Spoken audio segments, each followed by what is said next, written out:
صل على سيدنا محمد وعلى آل سيدنا محمد كما صليت على إبراهيم وعلى آل إبراهيم في العالمين إنك حميد مجيد. قال الله تبارك وتعالى في كلامه المجيد: أعوذ بالله من الشيطان الرجيم. بسم الله الرحمن الرحيم. طه ما أنزلنا عليك القرآن لتشقى إلا تذكرة لمن يخشى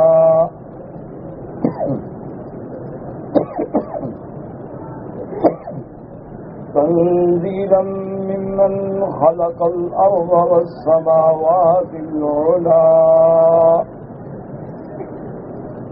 الرحمن على العرش استوى له ما في السماوات وما في الأرض وما بينهما وما تحت الثرى وإن تجهر بالقول فإنه يعلم السر وأخفى. الله لا إله إلا هو له الأسماء الحسنى.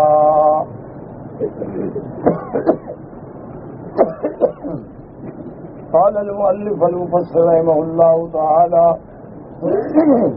أدام النفع بعلومه وعلومكم في الدارين آمين. إلى أن قال: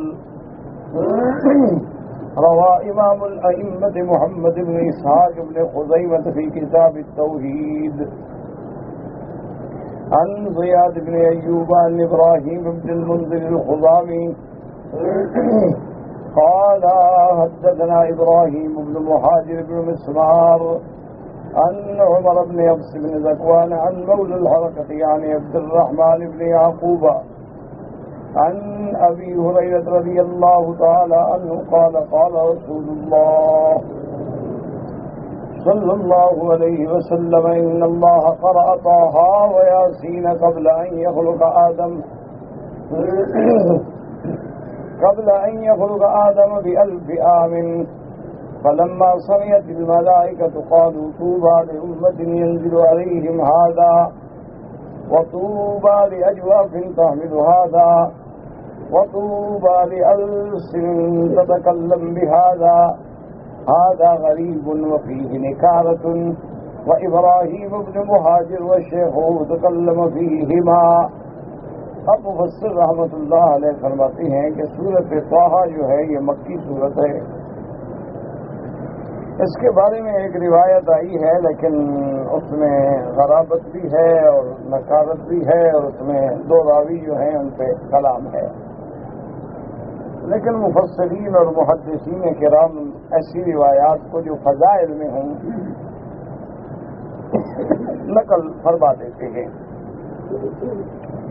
اس روایت مبارک میں یہ آتا ہے، حضرت ابی ہریرہ رضی اللہ تعالی عنہ سے روایت ہے کہ حضور صلی اللہ علیہ وسلم نے فرمایا کہ اللہ تبارک و تعالی نے سورۃ طٰہٰ اور سورۃ یاسین جو ہے ملائکہ پر حضرت آدم کے پیدا ہونے سے 1000 سال پہلے پڑھی. یعنی اللہ تبارک و تعالی نے اپنا کلام مبارک جو ہے فرشتوں کو سنایا. سورۃ طٰہٰ اور سورۃ یاسین قبل ان یخلق آدم ب1000 عام، حضرت آدم علیہ السلام کے پیدا ہونے سے بھی 1000 سال قبل. فلما سمعت الملائکہ، جب فرشتوں نے سنی یہ آیتیں سورۃ طٰہٰ اور سورۃ یاسین کو، جب انہوں نے سنا تو انہوں نے کہا: طوبیٰ لأمۃ، خوشخبری ہو اس امت کے لیے جن پہ یہ قرآن نازل ہوگا، اور خوشخبری ہے ان سینوں کے لیے جن کے سینوں کے اندر یہ قرآن کی صورتیں محفوظ ہوں گی، اور خوش قسمت ہیں وہ زبانیں جو اس کی تلاوت کریں گی. تو یعنی یہ ایسی شان والی صورتیں ہیں سورۃ طٰہٰ اور سورۃ یاسین. ویسے تو اللہ کا سارا کلام جو ہے وہ شان والا ہے، لیکن بعض صورتوں کے فضائل جو ہیں وہ احادیث مبارک سے بھی ثابت ہیں، جیسے سورت یاسین کے بارے میں آیا کہ جیسے ہر چیز کا ایک دل ہوتا ہے تو قرآن کا دل جو ہے وہ سورت یاسین۔ یہ ہمارے ہاں ایک رواج بن گیا ہے کہ سورت یاسین جو ہے مردوں پہ پڑھی جاتی ہے یا مرنے کے وقت میں پڑھی جاتی ہے، یہ بات غلط ہے۔ مانا کہ سب سے بڑی مشکل گھڑی جو ہے وہ سکرات کی ہے، وہ موت کی ہے، تو حدیث مبارک میں آتا ہے کہ اگر اس وقت سورت یاسین تلاوت کی جائے تو اللہ اس مشکل کو آسان کر دیتے ہیں۔ تو جب اتنی بڑی مشکل آسان ہو جاتی ہے تو چھوٹی موٹی مشکلیں تو کوئی چیز ہی نہیں۔ تو اس لیے یہ ضروری نہیں ہوتا کہ صرف سورت یاسین جو ہے وہ مردوں پہ پڑھی جائے۔ اللہ نے قرآن زندوں کے لیے اتارا ہے، مردوں کے لیے تو قرآن نہیں اتارا۔ وہ تو حضور صلی اللہ علیہ وسلم کی حدیث ہے کہ اقرؤوا علی موتاکم سورۃ یاسین، کہ اپنے موتا کو یعنی جو قریب الموت ہیں اس وقت سورۃ یاسین کی تلاوت کرو تو اللہ ان کے لیے آسانی فرما دیتے ہیں، کیونکہ سب سے زیادہ شدت کی گھڑی جو ہے وہ سکرات الموت کی ہے، اللہ اپنی رحمت سے آسان فرما دیں۔ ورنہ اللہ کے پیغمبر بھی دعا فرما رہے ہیں، میرے آقا کی جب آخری گھڑی مبارک ہے تو فرماتے ہیں اللہم اعنی بسکرات الموت، اللہم اعنی فی سکرات الموت، کہ یا اللہ میری مدد فرما اس وقت کی شدت سے۔ تو بہرحال اس کے اندر ایک راوی ابراہیم ابن مہاجر ہیں، اور ابراہیم ابن مہاجر جو ہیں عمر ابن حفص ابن ذکوان سے روایت فرماتے ہیں، ان دونوں کے بارے میں اصحاب جرح و تعدیل نے کلام فرمایا ہے۔ اب مفسر رحمۃ اللہ علیہ فرماتی ہیں کہ تقدم الکلام علی الحروف المقطعۃ فی اول سورۃ البقرۃ ببعض عن اعادتہ۔ اب یہاں آتا ہے طٰہٰ، بعض علماء فرماتی ہیں کہ اس سے مراد ہے کہ یا رجل، اے انسان، اور بعد میں فرمایا کہ یہ نام ہے من اسماء محمد صلی اللہ علیہ وسلم، حضور صلی اللہ علیہ وسلم کے ناموں میں سے نام ہے۔ تو اس لیے یعنی گویا اللہ نے اپنے نبی کو مخاطب فرمایا اور فرمایا کہ یا محمد۔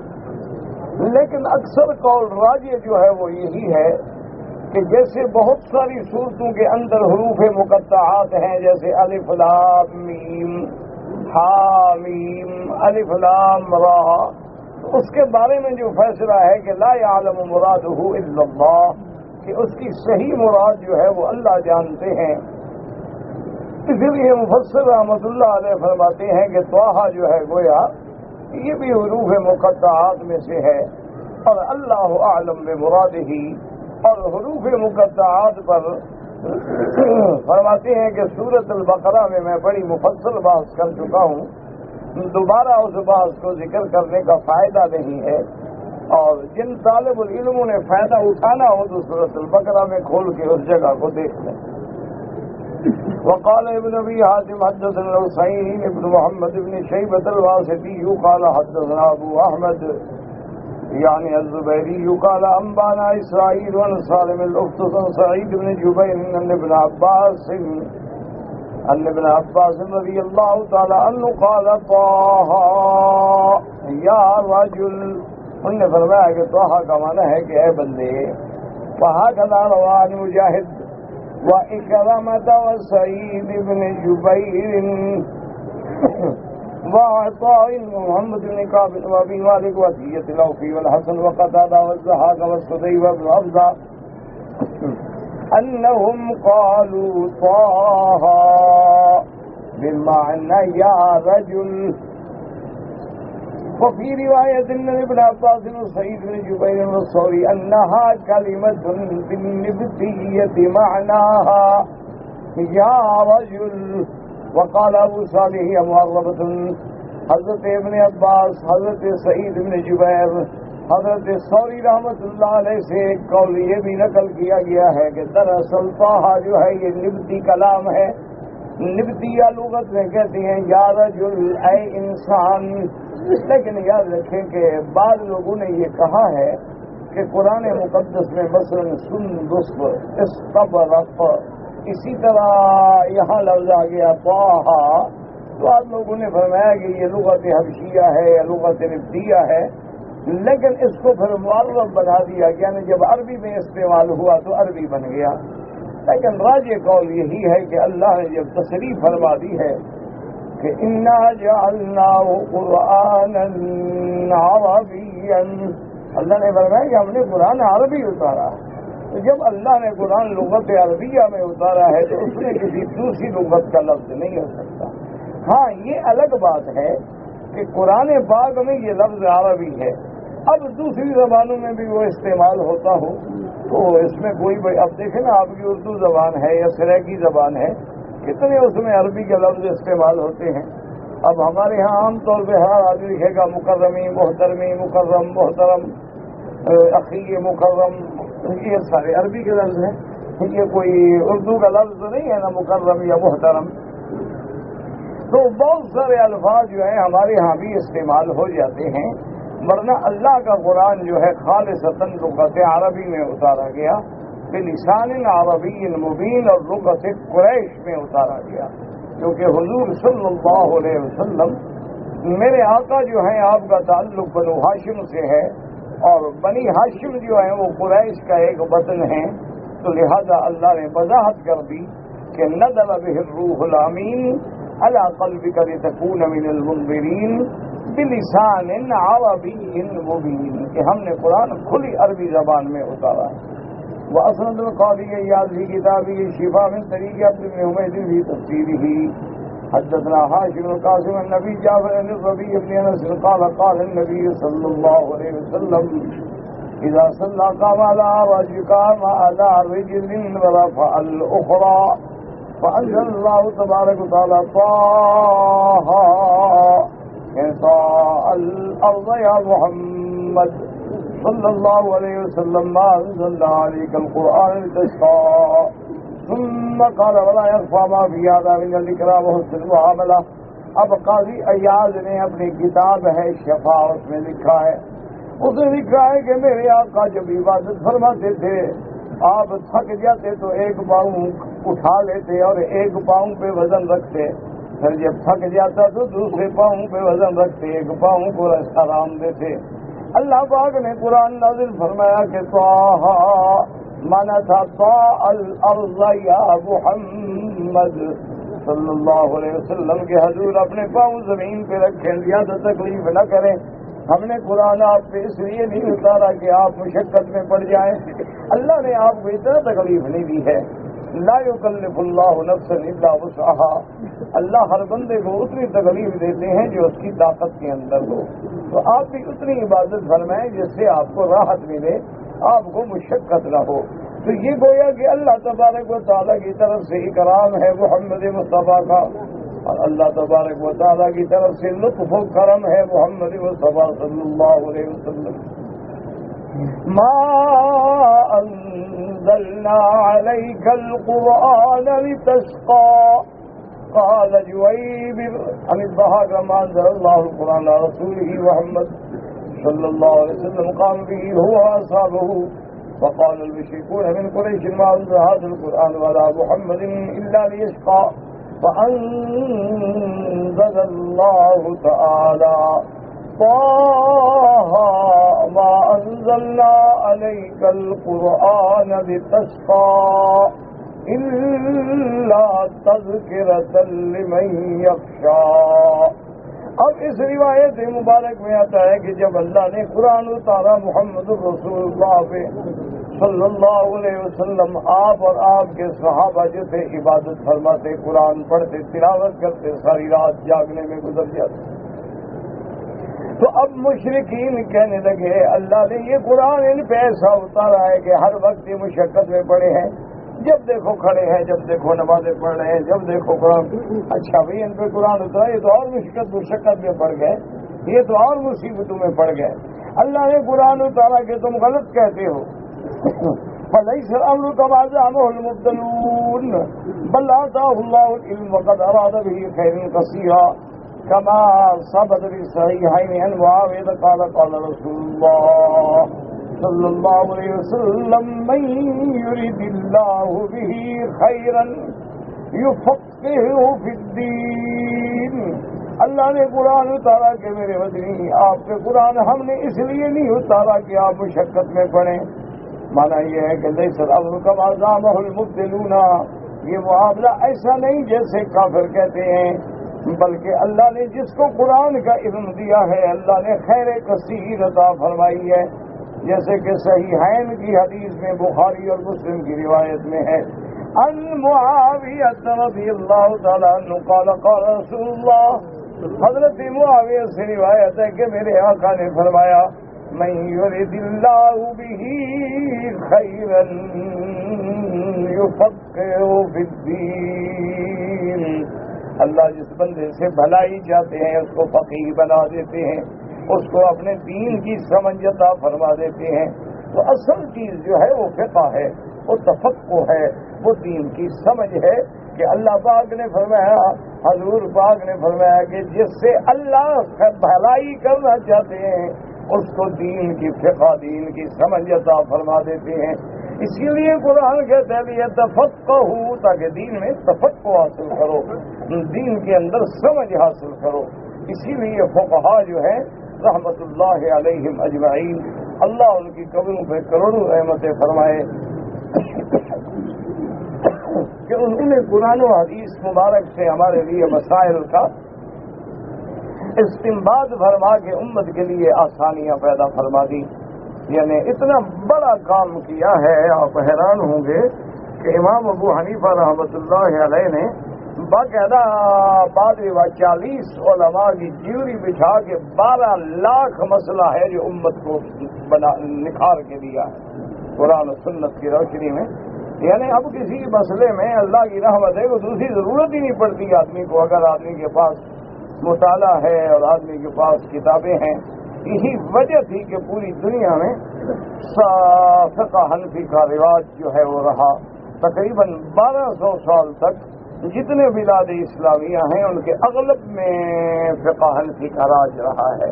وجہ یہی تھی کہ وہ اتنی جامع معنی کامل مکمل ہے کہ اللہ کی رحمت سے کسی مسئلے پہ بھی نظر ڈالیں تو اس کے لیے دلائل اور اس کے لیے احادیث اور ہر زاویے سے بحث کی گئی.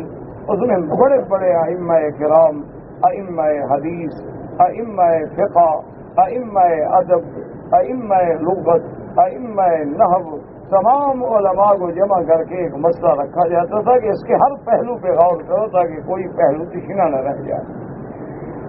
وما احسن الحديث الذي رواه الحافظ ابو قاسم الطبراني في ذلك قال حدثنا احمد بن زهير قال حدثنا علاء بن سالم قال حدثنا ابراهيم الطالقاني قال حدثنا ابن المبارك عن سفيان بن سماك بن حرب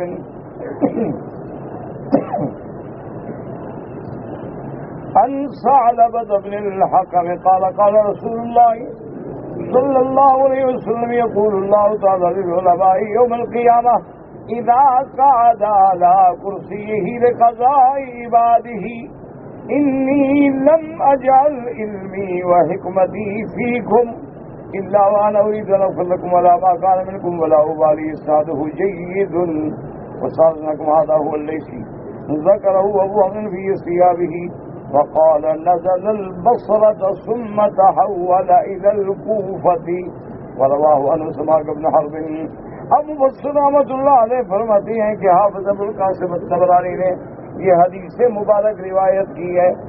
حضرت ثعلبۃ بن الحکم فرماتے ہیں کہ حضور پاک نے ارشاد فرمایا کہ قیامت والے دن جب اللہ تبارک و تعالیٰ کرسی عدالت پہ جلوہ افروز ہوں گے، جیسی ان کی شان کو زیبا ہے، اللہ علماء کو فرمائیں گے کہ اے علماء، میں نے اپنے قرآن و حدیث کا علم اور اپنی حکمت جو ہے تمہارے سینے میں اس لیے نہیں رکھی تھی کہ میں تمہیں پکڑوں، بلکہ میں نے اس لیے رکھی تھی کہ میں چاہتا ہوں کہ تمہیں معاف کر دوں. لہذا میں نے تمہاری خطائیں معاف کر دی ہیں، چاہے کتنی بڑی بھی ہیں، تم سب جنت میں جاؤ.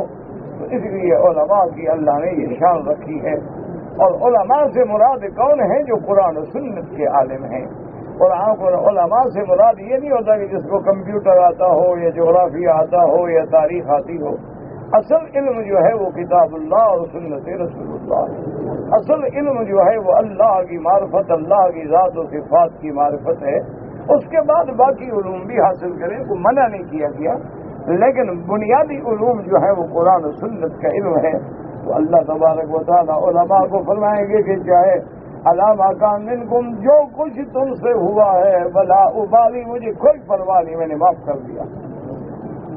وقال مجاہد رحمہ اللہ تبارک و تعالیٰ فی قولی ما انزلنا علیک القرآن لتشقى هي كقولی فقط وادی منه وقالوا يعلقون الهبال بصدورهم في الصلاة، کیونکہ جب اللہ نے قرآن اتارا اور پہلا حکم آیا یا ایھا المزمل قم اللیل الا قلیلا نصفه وانقص منه قلیلا او زد علیہ ورتل القرآن ترتیلا۔ تو صحابہ گھبراتے تھے کہ خدا جانے ہم نے پورا حق ادا کیا یا نہیں کیا، تو بعض صحابہ جو تھے رسیاں باندھ کے اپنے سینے میں لٹکا دیتے تھے کہ نیند آئے تو جھٹکا لگے تاکہ ہم جاگتے رہیں، اسی لیے بعض بیویاں اپنے بالوں میں رسیاں باندھ لیتی تھیں۔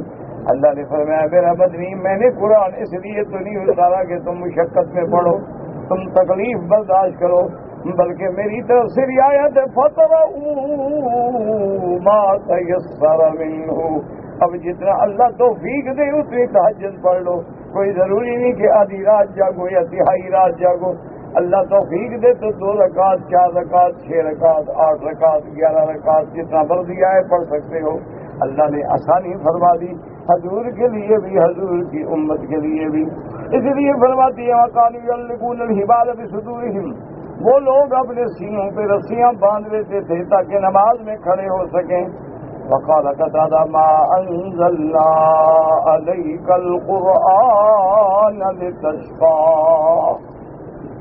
انہوں نے فرمایا لا واللہ ما جعلہ شقاء، اللہ نے قرآن پاک کو شقاء بنا کے نہیں اتارا، ولكن جعله رحمة ونورا ودليلا إلى الجنة، اللہ نے قرآن پاک کو تو رحمت بنا کے بھیجا، اللہ نے قرآن پاک کو نور بنا کے بھیجا، جیسے فرماتے ہیں وَأَنزَلْنَا إِلَيْكَ نُورًا مُبِينًا، اسی طرح فرماتے ہیں قَدْ جَاءَتْكُم مَّوْعِظَةٌ مِّن رَّبِّكُمْ وَرَحْمَةٌ، قرآن موعظہ ہے، قرآن رحمت ہے، کہیں فرماتے ہیں شفاء لما فی الصدور، قرآن تمہاری اندرونی بیماریوں کی شفا ہے، قرآن تمہیں شرک سے بچانے والا، بدعات کی بیماریوں سے بچانے والا، ریاء سماعت کی بیماریوں سے بچانے والا ہے، قرآن رحمت بنا کے ہم نے بھیجا، تمہارے لیے رحمت بنا کے نہیں بھیجا ہے،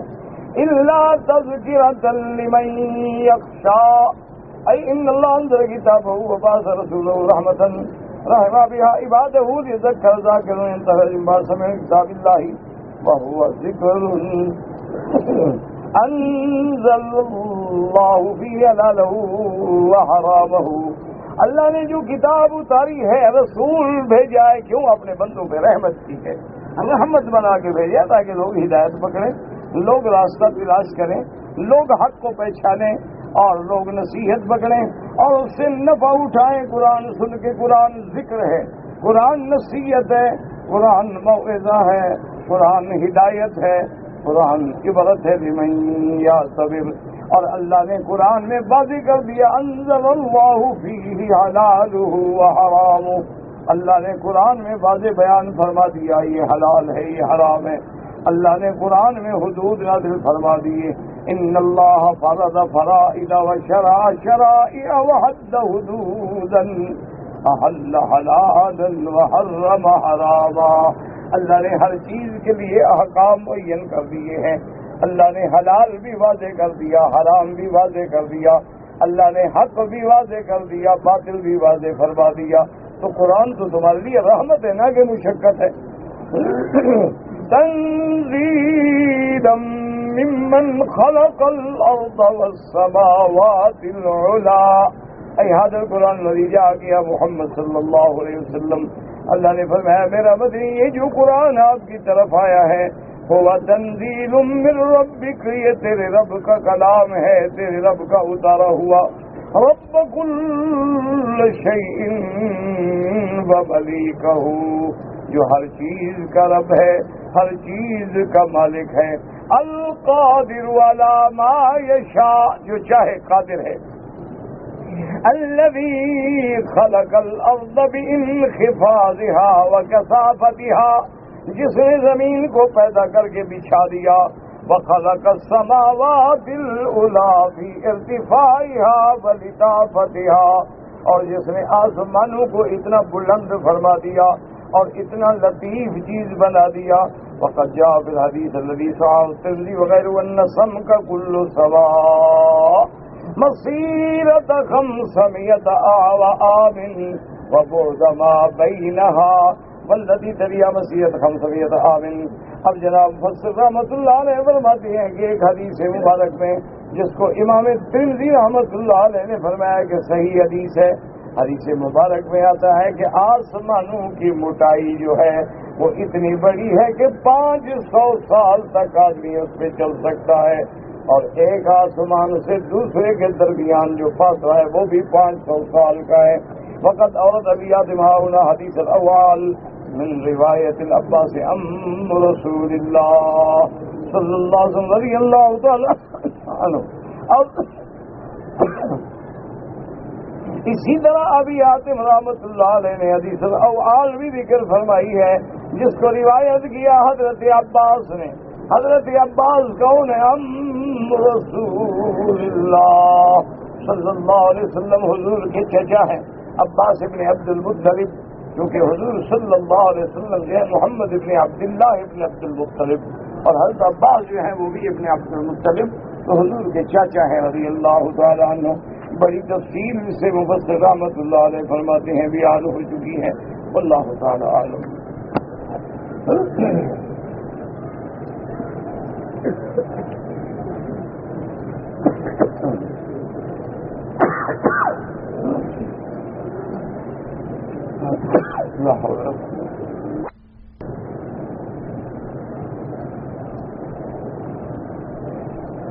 میں ریاض سے عمرے کی نیت سے نہیں آیا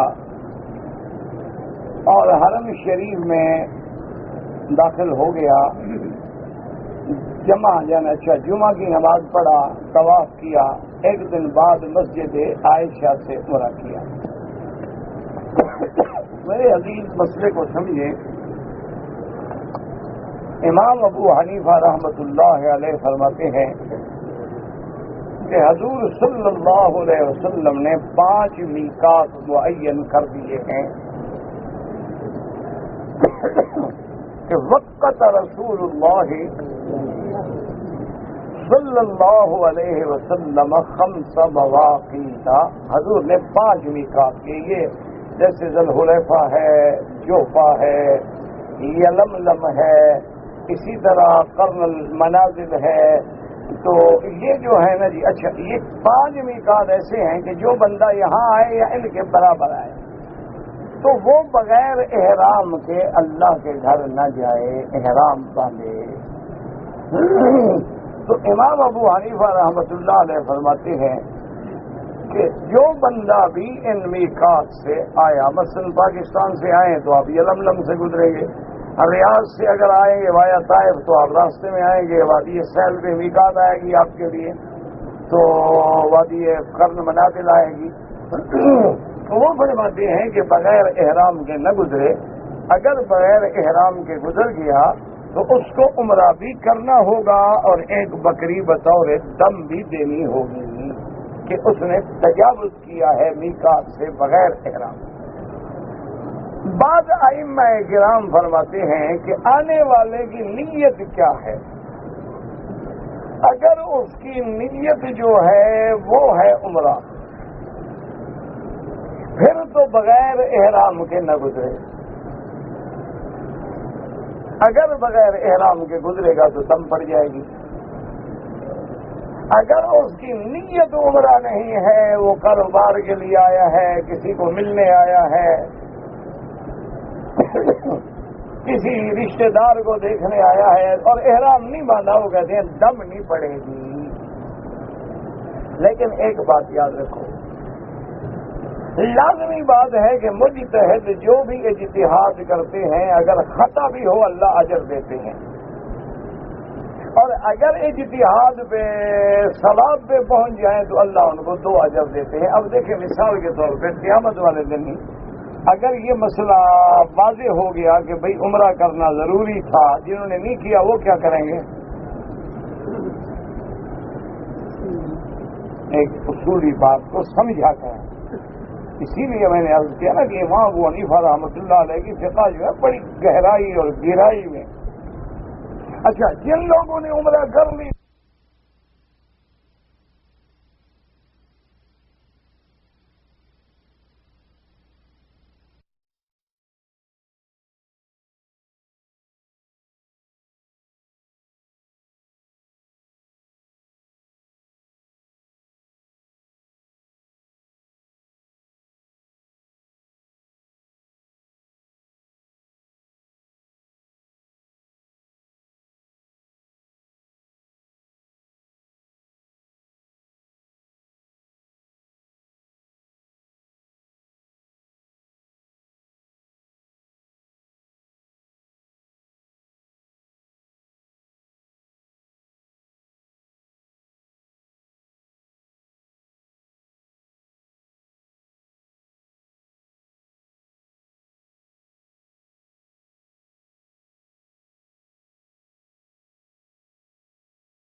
اتنا ہے وہ کہتے ہیں اگر کام کے لیے آ رہا تھا نہیں کیا تو دم نہیں پڑے گا. لیکن امام صاحب کہتے ہیں کہ نہیں، اگر ہماری مرضی پہ چھوڑ دیا گیا ہے تو یہ 5 پوائنٹ مقرر کرنے کی پھر کیا ضرورت تھی؟ اگر ہماری مرضی پہ ہے کہ ہم چاہیں تو عمرہ کریں، ہم چاہیں تو عمرہ نہ کریں، تو پھر یہ میقات معین کرنے کا فائدہ کیا ہے؟ دوسری بات وہ فرماتے ہیں کہ کیا آپ یہ ثابت کر سکتے ہیں کہ حضور پاک کبھی آئے ہوں اور بغیر احرام کے آئے ہوں؟ الا فی فتح مکہ تھا، جس دن مکہ فتح ہوا ہے حضور بغیر احرام کے آئے، اور حضور نے فرمایا اللہ نے مجھے اجازت دی ہے خاص طور پہ. تو اگر اللہ کا نبی مدینہ منورہ سے جب آئے احرام سے آئے تو یہ ساری روایات کو، ساری حدیثوں کو سامنے رکھیں اور پھر دیکھیں کہ کس فقیہ کے قول میں وزن ہے. اسی لیے میں نے آپ کو عرض کیا ہے کہ امام صاحب ایسا قول لیتے ہیں نا کہ جامع، دیکھو نا اب آپ نے عمرہ کر لیا، سارے ائمہ راضی ہیں، کسی کا اختلاف بھی نہیں ہے، آپ کو ایک چھوٹے حج کے برابر ثواب بھی مل گیا، عبادت بھی حاصل ہو گئی، درجات بھی بلند ہو گئے، حضور کی حدیث پہ بھی عمل ہو گیا کہ یہ میقات ہیں، ان سے بغیر احرام کے نہ گزرو. اگر آپ نے احرام نہیں باندھا کہ مجھے کام تھا تو پھر یہاں سے مسجد عائشہ کیوں گئے عمرہ کرنے کے لیے؟ آپ ٹھنڈے دل سے سوچو کہ تمہاری تو عمرے کی تمنا ہی نہیں، تمہارا تو عمرے کا ارادہ ہی نہیں، پھر مسجد عائشہ سے کیوں گئے؟ تو اس کا معنی یہ ہے کہ تم عمرہ تو کرنا چاہتے تھے لیکن تکلیف سے بچنا چاہتے تھے کہ احرام باندھوں میں میقات سے اور پھر جناب احرام میں آؤں مکہ شریف، اس طرح میں اپنے شوٹ میں آؤں، رشتہ داروں کو ملوں، پتہ لگے بھی یہ بڑے اچھے کپڑے پہنتا ہے، بعد میں جب موقع ملے گا تو عمرہ بھی مار لوں گا. تو یہ تو عجیب بات ہو گئی. اس لیے ہمیشہ اب آپ جناب ایک بکری دم ادا کریں، کیونکہ آپ کی نیت عمرے کی نہ ہوتی تو آپ مسجد عائشہ بھی نہ جاتے.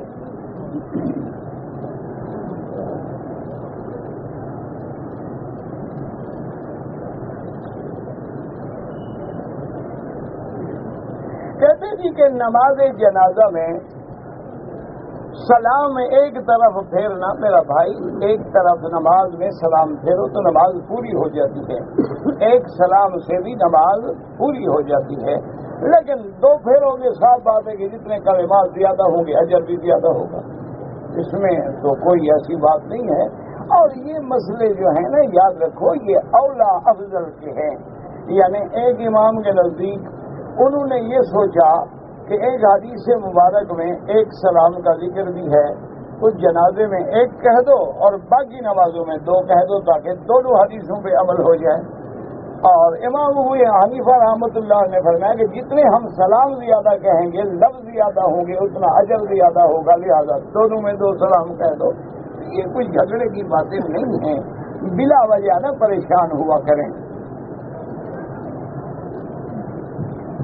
کہتے جی کہ ہم مسافر ہیں، اگر حرم شریف میں نماز پڑھیں، حرم میں پڑھیں یا کسی مسجد میں پڑھیں، امام اگر مقیم ہے تو امام پوری نماز پڑھائے گا، آپ بھی پوری پڑھیں گے، کیونکہ آپ امام کے تابع ہو گئے. اب آپ کا حکم نہیں رہا مسافر ہونے کا، امام نے 4 پڑھنی ہے، آپ نے بھی 4 پڑھنی. باقی سنت اور نفل کا جہاں تک معاملہ ہے وہ مسافر پہ معاف ہے، لیکن اگر کوئی مسافر پڑھنا چاہے تو اللہ اجر دیں گے، ثواب دیں گے. کیونکہ اب وہ زمانے دور میں جو ہے پہلے تو اونٹوں کے سفر ہوتے تھے، 10-15 دن لگتے تھے مدینہ منورہ سے مکے پہنچنے کے لیے، اور 8 دن تو بندے کی باڈی دکھتی رہتی تھی کہ میں اب کیسے اٹھ نہیں سکتے تھے آدمی. اب تو ہوائی جہازوں میں آتے ہیں 4 گھنٹے میں، اور ابھی جناب میک اپ اور مہندی بھی خراب نہیں ہوتی اور آپ حرم شریف آ جاتے ہیں.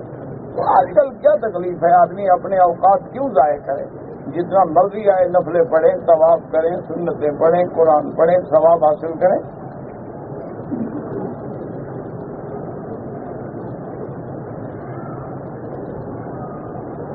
کہتے جی کہ مجھے عادت ہے کہ جب میں قرآن مقدس کی تلاوت کرتا ہوں تو پہلے قرآن کو بوسہ دیتا ہوں تو یہ تو تم نے لکھ دیا ہے نا کہ تمہاری عادت ہے، یعنی حضور کی سنت تو ہے نہیں. اب تمہیں کئی عادتیں پڑ جائیں تو اس پر ہم کیا فتویٰ دیں؟ کسی کی عادت ہو گئی انگوٹھے چومنے کی، کسی کی عادت ہو گئی قرآن کو بوسہ دینے کی، کسی کی عادت ہو گئی قبر شریف پہ بوسہ دینے کی، کسی کی عادت ہو گئی جناب حضرت عباس کے علم کو بوسہ دینے کی، کسی کی عادت ہو گئی تازیے اور دلدل کو بوسہ دینے کی. تو کہاں کہاں تمہاری عادتوں کو دین بنائیں؟ دین جو ہے وہ ہے جو محمد مصطفیٰ صلی اللہ علیہ وسلم لائے ہیں. اگر قرآن کو بوسہ دینا ضروری ہوتا یا آداب تلاوت میں شامل ہوتا تو سب سے پہلے بوسہ دینا بدری محمد مصطفیٰ تھے کہ جن پہ اللہ نے قرآن نازل فرمایا ہے. حضور ایک پتھر کو تو بوسہ دے رہے ہیں لیکن قرآن کو بوسہ نہیں دیتے، کیا وجہ ہے؟ معلوم ہوا کہ یہاں اللہ نے حکم دیا تھا بوسہ دینے کا اور وہاں اللہ نے حکم نہیں دیا تھا بوسہ دینے کا. اسی لیے سے ایک حدیث مبارک میں آتا ہے کہ جیسے حضرت عمر نے فرمایا تھا اسی طرح حضرت ابو بکر نے بھی آ کے کہا کہ حجر اسود میں تم کو اس لیے بوسہ دیتا ہوں کہ قبل کا رسول اللہ صلی اللہ علیہ وسلم، تمہیں حضور صلی اللہ علیہ وسلم نے بوسہ دیا ہے.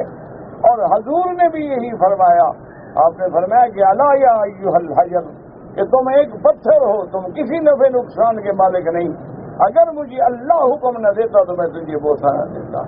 تو لہذا جہاں اللہ نے حکم دیا وہاں میرے مدنی پاک نے بوسہ دیا.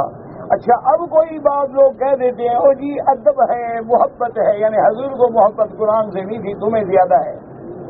ماشاءاللہ بڑی ترقی کر گئے، نبی سے بھی آگے بڑھ رہے ہو. انا للہ و انا الیہ راجعون. لوگ بنا دیتے ہیں او جی مسئلہ تو نہیں ہے نا جی، مسئلہ تو نہیں ہے نا جی، محبت ہے نا جی.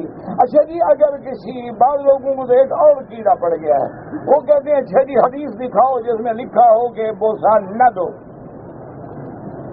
تم مجھے حدیث دکھاؤ جس میں لکھا ہو کہ میں تمہیں تھپڑ نہ ماروں. کوئی بات ہے؟ کوئی عقل ہے؟ اللہ کے بندے ہمیشہ مدعی کے ذمے ہوتا ہے کہ وہ ثبوت لائے. تم بوسہ دیتے ہو، تم حدیث دکھاؤ گے یہ حدیث ہے بوسہ دیا حضور نے، صحابہ نے بوسہ دیا، خلفائے راشدین نے بوسہ دیا.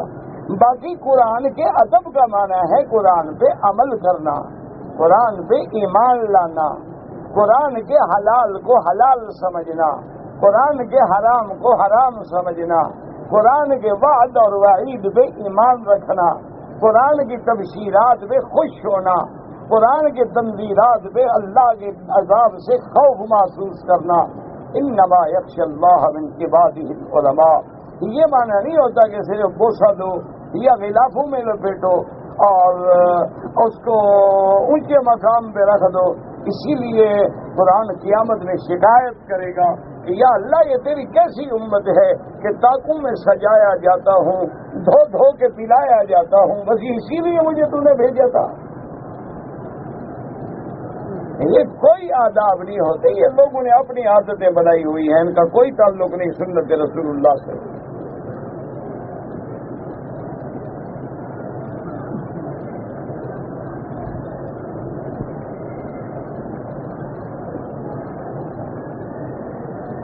میں نے حج پہ آیا اور جدہ ایئرپورٹ سے اگلے دن چونکہ حج تھا میں نے مسجد عمرہ یعنی مسجد عائشہ سے احرام باندھا. کعبۃ اللہ کی زیارت کر کے مینا چلا گیا اور احرام نہ باندھنے کا میں نے دم دے دیا ہے، بس ٹھیک ہو گیا. طواف قدوم وہی خود بخود ہو گیا جو پہلا طواف تم نے کیا تھا، اللہ قبول فرمائے. بس کہتے جی کہ عورت اگر چاہے اپنے خامد کے لیے طواف کرے، طواف اپنے لیے کرے، اس کے لیے دعا کرے، یا کسی اور مرد کا طواف کرے نہ کرے اپنے لیے کرے، طواف کر کے دعا مانگے اللہ اس کو ثواب دے. باقی آپ عمرہ کرنا چاہتے ہیں یا حج کرنا چاہتے ہیں اپنے عزیز و اقارب کا تو کر سکتے ہیں. سورۃ الکہف جو ہے نا میرا بھائی، حدیث مبارک میں ہے کہ جو آدمی جمعہ کے دن تلاوت کرے گا اللہ تبارک و تعالیٰ اس کے لیے قیامت میں نور عطا فرمائیں گے. اور اسی طرح حدیث مبارک میں ہے کہ جو شخص سورۃ الکہف تلاوت کرے گا اللہ اس کو دجال کے فتنے سے محفوظ فرمائیں گے۔ بعض حدیثوں میں ہے کہ پہلی 10 آیتیں جو آدمی پڑھے گا اللہ اس کو دجال کے فتنے سے محفوظ فرمائیں گے۔ تو جب آدمی دجال کے فتنے سے بچ جائے تو چھوٹے موٹے فتنے تو کچھ بھی نہیں نا، دجال کا تو بہت بڑا فتنہ ہے۔ جب اللہ اس سورت کی برکت سے ہمیں دجال سے بچا لیں گے تو چھوٹے چھوٹے دجالوں سے بھی بچا لیں گے۔ اور ایک میں نے لکھا تھا کہ بعض علماء یہ کہتے ہیں، یہ حدیث میں نہیں ہے، نہ یہ حدیث کا مسئلہ ہے، بعض علماء کا تجربہ ہے کہ جس آدمی کی نیند نماز کے لیے نہ کھلتی ہو وہ آخری آیتیں جو ہیں ان الذین آمنوا وعملوا الصالحات کانت لہم جنات الفردوس نزلا، آخر تک پڑھ کے اور دعا مانگ کے سو جائے گی، یا اللہ ٹھیک میری رات 4 بجے نیند کھلے تو ٹھیک 4 بجے نیند کھل جائے گی۔ یہ علماء کا ایک تجربہ ہے، نہ حدیث میں ہے، نہ وظیفہ ہے، نہ حکم ہے۔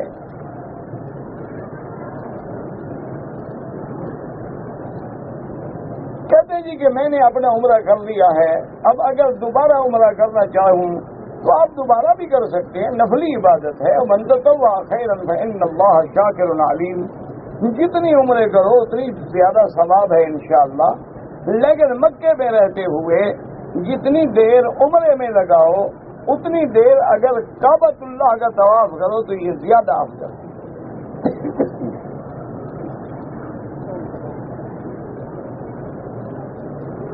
اللہ تبارک و تعالی مجھے شہادت کی موت دے اور جنت البقیع میں دفن دے، اللہ سب پر ایمان کی موت نصیب فرمائے۔ اور ہمارے وہ ڈرائیور تھے بیچارے محمد خان، ان کا والد بھی فوت ہوا، اللہ اس کی بھی مغفرت فرمائے، اور جو فوت ہو گئے اللہ سب کی مغفرت فرمائے، جو زندہ ہیں اللہ سب کی ہدایت کا فیصلہ فرمائے اور سب کا خاتمہ ایمان پہ فرمائے اور مدینہ منورہ کا دفن نصیب فرمائے۔ کہتے جی کہ آپ جو ہے مجھے نمبر نماز کے بعد انشاءاللہ عشاء کے بعد مل لیں اور نمبر ٹیلی فون کا لے لیں، کوئی بات نہیں۔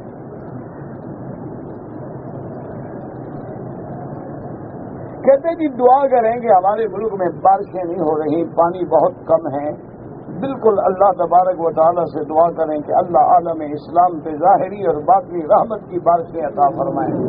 اللہ تبارک و تعالیٰ اپنے فضل و کرم سے اس بلد الامین پر بھی رحمت کی بارشیں برسائیں، اور ہر ملک میں خاص طور پہ جن ملکوں میں پانی کی کمی ہے اللہ اپنے خزانے سے پوری فرما دیں۔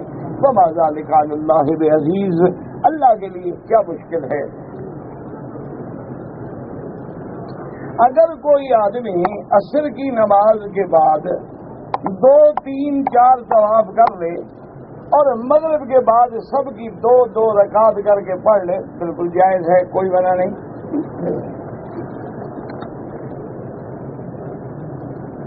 کہتے جی کہ جو لوگ بدعت اور شرک کرتے ہیں ان کی امامت میں نماز پڑھنا، دیکھو بھائی دونوں کو ملا تو نہ دو نا، اگر شرک کرتا ہے وہ تو کافر ہے، بات ہی ختم ہو گئی۔ اگر اہل بدعت ہے تو اس کے پیچھے بھی نماز نہیں پڑھنی چاہیے، کیونکہ حضور پاک نے فرمایا ہے کہ من وقر صاحب بدعت فقد اعان علی ہدم الاسلام، او کما قال، کہ جو بندہ بدعتی کی عزت کرے، تکریم کرے تو اس نے اللہ کے دین کی توہین کی ہے۔ تو کسی کو امام بنانا تو بہت بڑی عزت ہے، کسی کو کہو بھی تم ہمارے امام بنو، تو لہذا کوشش کیا کریں کہ جو اہل بدعت ہیں ان کے لیے دعا کریں اللہ ان کو ہدایت دے، اور ان کو اہل بدعت کے بجائے اہل سنت بنائے، لیکن کوشش کریں کہ امام وہ ہو جو صحیح العقیدہ ہو۔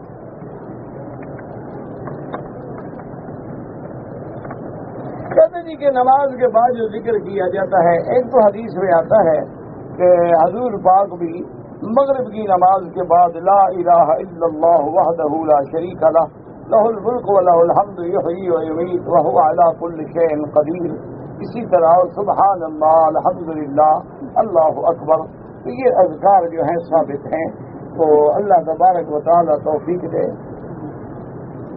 کہتے جی کہ بعض لوگ جو ہیں فوٹوگرافر کی دکان پہ جاتے ہیں اور احرام باندھ کے فوٹو بنواتے ہیں، تو کیا جب فوٹو بنوانا ہی حرام ہے، احرام باندھ کے تو ڈبل حرام ہو گیا؟ فوٹو بنوانے پہ اللہ کے نبی نے لعنت بھیجی ہے۔ ہاں اگر ضرورت ہے پاسپورٹ کے لیے یا کارڈ کے لیے یا سفر کے لیے، وہ تو معذوری ہے نا، وہ عذر ہے۔ بغیر عذر کے فوٹو کھنچوانا جو ہے منع ہے۔ اصل میں لوگ اس لیے بھی کھنچواتے ہیں نا کہ جب اپنے ملک میں جائیں اعتبار لوگوں کو نہیں آتا نا کہ یہ عمرے پہ کیا ہوگا۔ وہ غریب کیا کرے آخر؟ کبھی شیطان کے ساتھ کھڑا ہوتا ہے، فوٹو کھنچواتا ہے، دیکھو جی میں شیطان کے ساتھ کھڑا ہوں۔ کیا خوشی کی بات ہے کہ شیطان کے ساتھ کھڑے ہو؟ اچھا کبھی جناب وہ جبل رحمت پہ چڑھ جاتے ہیں، دیکھو جی میں عرفات کے پہاڑ پہ کھڑا ہوں۔ اور کبھی آج کل تو خیر کیمرہ اتنا ایڈوانس ہو گیا ہے کہ نہ عرفات کے پہاڑ کی ضرورت ہے اور نہ کسی خود بخود ساتھ تصویر کھڑی کر کے کھینچ دیتے ہیں۔ تو اس لیے اپنے ملک میں کھڑے کھڑے کھنچوا لو، اگر حاجی بننا ہی ہے آپ کو تو اللہ کی سرزمین پہ آگے تو گناہ نہ کریں نا، کہ مکے مدینے میں آدمی آئے، عمرے کے لیے آئے، اپنے گناہ بخشوانے کے لیے آئے اور بلا وجہ تصویریں بناتا پھرے اور کیمرے سے فوٹو کھینچتا پھرے، تو یہ چیزیں خلاف شریعت ہے۔ اللہ آپ کو بھی اور ہمیں بھی اور ہر مسلمان کو ہدایت دے۔ کہتے جی کہ مرد نمازی کے آگے سے عورت گزر جائے تو نماز ٹوٹ جاتی ہے۔ بابا نہیں ٹوٹتی، فکر نہ کرو، عورت کے بغیر گزارا ہو سکتا ہے؟ نماز بڑی پکی ہے، نہیں ٹوٹتی۔ حضور صلی اللہ علیہ وسلم کی حدیث ہے، بی بی عائشہ فرماتی ہے کہ میں حضور صلی اللہ علیہ وسلم کے سامنے لیٹتی ہوتی تھی اور حضور تہجد پڑھتے تھے۔ چونکہ جگہ تنگ تھی تو جب حضور سجدے میں آتے تو حضور مجھے ایسے ہاتھ سے اشارہ فرماتے تو میں اپنی ٹانگیں سکیڑ لیتی، حضور سجدہ فرما دیتے، اور جب حضور پھر کھڑے ہو جاتے تو میں اپنی ٹانگیں سیدھی کر لیتی۔ تو اگر نماز ٹوٹ جاتی تو بی بی عائشہ آگے سوتی رہتی، عقل کی بات ہے۔ تو اس لیے نماز نہیں ٹوٹتی ہے، وہ تو اصل مسئلہ یہ ہوتا ہے کہ آدمی کا عورت کے گزرنے سے توجہ ہٹ جاتی ہے، شیطانی خیالات پیدا ہو جاتے ہیں، اس لیے بعض فقہاء نے فرمایا اور نماز انشاءاللہ نہیں ٹوٹتی۔ اور اسی لیے مسئلہ سمجھا کرو، اسی لیے میں نے عرض کیا تھا نا، ایک ہوتا ہے حضور کا حکم جس کو کہتے ہیں حدیث قولی، اور ایک ہوتا ہے فعل رسول کہ حضور نے ایک کام کیا، وہ بھی سنت ہے، حضور کا فعل بھی سنت، قول بھی سنت، لیکن اس کے لیے فتوے میں فرق ہوتا ہے۔ اب دیکھیں نا بی بی عائشہ سامنے سوئی ہے، حضور نماز پڑھیں، تو اب اس کا مطلب یہ تو نہیں نا کہ علماء فتویٰ دیں گے کہ پہلے بیوی کو آگے سلاؤ پھر تہجد پڑھو۔ معنی یہ ہے کہ حضور نے ایسا کیا امت کو پتہ چل جائے کہ جائز ہے، کہ اگر ایسا ہو جائے تو نماز ہو جائے۔ اور پھر حضور کا حجرہ مبارک اتنا تنگ تھا کہ جگہ ہی نہیں تھی کہ بی بی الگ لیٹ سکے۔ اور آج کل تو گھر بڑے بڑے ہیں، کیا ضرورت ہے کہ آدمی کی بیوی سامنے ہو؟ تو اس لیے کبھی فعل رسول جو ہے وہ بربنائے جواز ہوتا ہے کہ امت کو پتہ چل جائے کہ اگر ایسا ہو جائے تو جائز ہے۔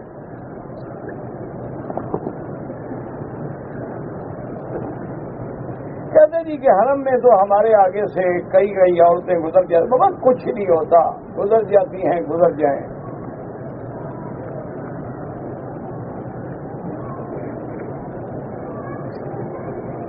کہتے جی کہ پاکستان میں مسئلہ حیات النبی پہ بڑا جھگڑا ہے۔ میں اللہ کے حرم میں دعا کرتا ہوں کہ اللہ ان جھگڑوں کو دور فرمائیں اور علماء کو آپس میں اتفاق اتحاد عطا فرمائیں اور دین کے کام کرنے کی مل کے اللہ پاک ان کو ہمت دیں۔ یہ بلا وجہ ایسے مسائل ہیں جن کا ہم سے نہ قبر میں سوال ہوگا، نہ حشر میں سوال ہوگا، اور نہ ہمارا کوئی اس پہ مدار ہے، تو بلا وجہ امت کو لڑایا جاتا ہے اور ایسے ایسے مسائل پیدا کر دیے جاتے ہیں۔ ورنہ انبیاء کی حیات میں تو کوئی جھگڑا ہے ہی نہیں، انبیاء کی حیات میں کوئی جھگڑا نہیں ہے۔ کیونکہ جب اللہ کے قرآن سے نص سے قطعی سے یہ ثابت ہے کہ شہید زندہ ہے، تو میرا بھائی شہید تو شہید بن نہیں سکتا جب تک نبی کا کلمہ نہ پڑے. تو شہید زندہ ہو اور اللہ کے نبی زندہ نہ ہوں، یہ تو کوئی بات ہی نہیں ہے. تو کھلی سی بات ہے کہ اللہ کے انبیاء حیات ہیں، لیکن وہ عالم برزخ ہے، یہ عالم دنیا ہے، اس کے بعد عالم آخرت ہے. ہر عالم کا حکم جو ہے وہ الگ الگ ہے. بلا وجہ جھگڑوں میں نہ پڑا کریں، اللہ تبارک و تعالیٰ جھگڑوں سے دور فرمائیں. اسی طرح کہتا ہے جی کہ مردے کے سننے کا بھی جھگڑا ہے. تو آج کل تو زندہ بھی نہیں سنتے، تو مردوں کے اس جھگڑے میں پڑنے کی کیا ضرورت ہے. لیکن اس میں بھی مسئلہ یہی ہے کہ جو اللہ کا ہمیں حکم ہے کہ بھئی حضور نے فرمایا کہ جب قبروں پہ گزرو تو کہو السلام علیکم یا دار قوم مؤمنین انا انشاء اللہ بکم لاحقون انتم السابقون ونحن الاصل. اللہ چاہتے ہیں تو مردوں کو بھی سنوا دیتے ہیں، حتیٰ کہ مردے بھی ابو جہل جیسے حضور کنویں پہ کھڑے ہیں اور فرما رہے ہیں حل وجدتم ما وعد ربکم حقا. حضرت عمر کہتے ہیں کہ یا رسول اللہ یہ گل گئے، مر گئے، تباہ ہو گئے، ان کو آپ خطاب کر رہے ہیں. آپ نے فرمایا بل اسمع منکم، تم سے بھی زیادہ سن رہے ہیں. یہ جھگڑوں میں نہ پڑا کرو، اختلاف میں نہ پڑا کرو بلا وجہ. اب دیکھو نا جی کہ انسان تو بڑی بات ہے نا. اللہ نے حضرت ابراہیم کو قرآن میں حکم دیا تھا نا کہ پرندے لے لو، ان کو ذبح کرو. فخذ اربعۃ من الطیر، کہ 4 پرندے لے لو، ان کو ذبح کرو، ٹکڑے ٹکڑے کر کے ان کا گوشت ملا دو. ملانے کے بعد ان کو جا کے پہاڑ پہ رکھ دو. یہ اللہ کے قرآن میں ہے کہ نہیں؟ قال رب ارنی کیف تحیی الموتى قال اولم تؤمن قال بلی